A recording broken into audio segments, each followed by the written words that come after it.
Mrs. Endicott, give me a rewrite. He ain't here.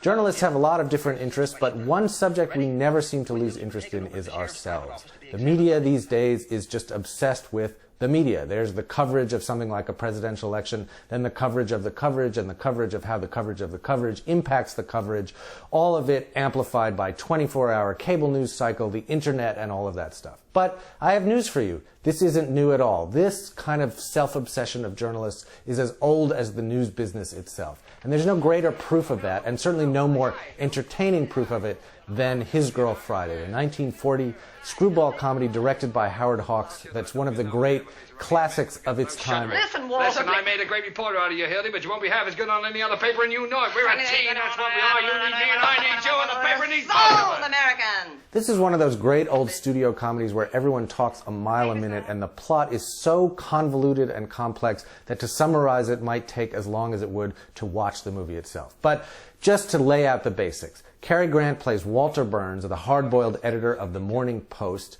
His ex-wife, and also his former star reporter, is Hildy Johnson, played by Rosalind Russell. She's engaged to a guy named Bruce Baldwin, a romantic stiff, played by Ralph Bellamy, who specialized in those days in playing romantic stiffs.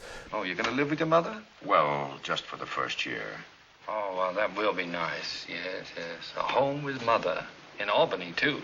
Walter wants Hildy back, so he contrives to get Bruce locked away in jail on false pretenses. They called it mashing.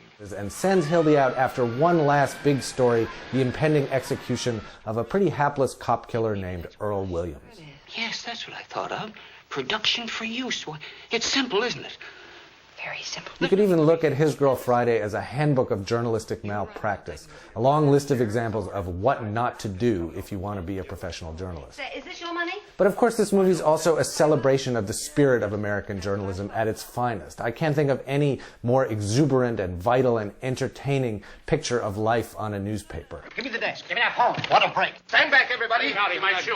Get your guns out. He's harmless. Don't take any chances. Shoot right through the desk. Can't hurt anybody. You've got his gun. Oh, dear, oh, dear. Go on, you gray-haired old weasel. Watch the window. Give me the desk. This movie captures the romance, the cynicism, the idealism, and just the pure chaos that sometimes is a part, and sometimes the best part, of working at a newspaper. This is a movie that I don't think I'll ever get tired of. And if you don't like it, well, then maybe you should move to Albany.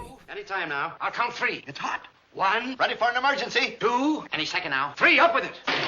I got you, Williams. Go ahead, shoot me. Come on, there. Earl Williams just captured in the press room in the criminal courts building, hiding in a desk. Come on your feet. Come out, boys. Don't try any funny stuff. Williams was unconscious when they opened the desk. Williams put up a desperate struggle, but the police overpowered him. He offered no resistance. He tried to shoot out with the cops, but his gun wouldn't work. Break through a whole cordon of police. Duffy, the Morning Post me that. just turned Williams over to the sheriff. Put the cops on these people. More later.